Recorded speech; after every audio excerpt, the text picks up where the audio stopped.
का म्हणता पोट्ट्यांनो, कसे आहे तुम्ही सर्व? ठीक आहे ना? आला तुमचा लाडका सारंग मेंढरकर नवीन ब्लॉग घेऊन. तर आज आम्ही जाणार होतो कर्पूर बावडी, जो की नागपूर पासून 55 किलोमीटरवर आहे आणि रामटेक पासून अगदी 2 किलोमीटरवर. असं ऐकण्यात आलं की इथं प्राचीन काळातील एक मंदिर आहे जो की 1200 वर्ष पुराण आहे. तर चला आपण तिथं आज भेट देऊया. चॅनलवर नवीन असणार तर सबस्क्राईब, लाईक पटकन करून घ्या आणि समोरचा ब्लॉग लवकर बघा.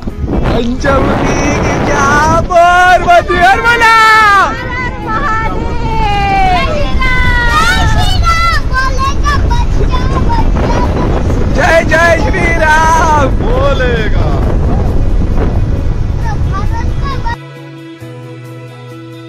आम्ही आता पोहोचलो कर्पूर बावडीला आणि इथून कम से कम अर्धा किलोमीटरवर मंदिर होता आणि पूर्ण घनदाट जंगल असा, कारण की आता पावसाळा सुरू आहे तर हिरवं हिरवं गार. आणि हा मुलगा इथं जंगलात का करतो इथं? आणि बघू शकता निसर्गरम्य असा वातावरण किती सुंदर दिसतोय. आणि खूप थकून गेला माणूस चालू. आणि चला मग आपण आपल्या बहिणीवर कॅमेरा नेऊन बघावा का करत आहे. तर माझी बहीण मागे जाऊन पाहतो का करत आहे. तर मस्त हसते टुकुर मुकुर. आणि तुम्ही बघू शकता एवढ्या जंगलात पण शेती करताय, म्हणजे वावर आहे तर पावर आहे. आणि आम्ही थोड्याच वेळात चालू मग कर्पूर बावडीचा आम्हाला बोट दिसला आणि तेवढ्यात समजून गेलो का कर्पूर बावडी आली. तर चला मग कर्पूर बावडीचा सगळा नक्षा आपण व्हिजिट करूया.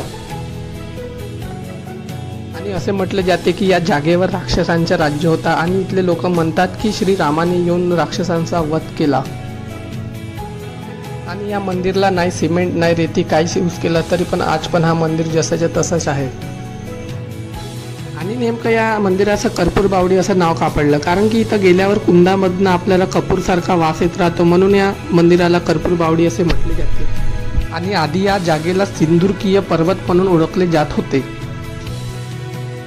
लय भारी वाटला यार राव, इथं येऊन लय मस्त वाटलं. तुम्ही पण एकदा अवश्य भेट घ्या. आणि आजचा माझा दिवस पण सुखाचा गेला, खूप मस्त वाटला मला आज. आणि पोरगी म्हणते माझे फोटो काढून दे म्हणते, तरीचे फोटो पण काढून दिला. आणि तुम्ही पण असे ठिकाणी तरी फोटो काढत जा, कारण की आपल्यासोबत एक आठवण असते.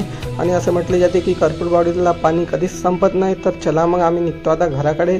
ब्लॉग चांगला वाटला असं तर सबस्क्राईब, लाईक, शेअर करा पटापट. आणि चॅनलवर नवीन असणार तर सपोर्ट करा. जय हिंद, जय भारत, जय महाराष्ट्र.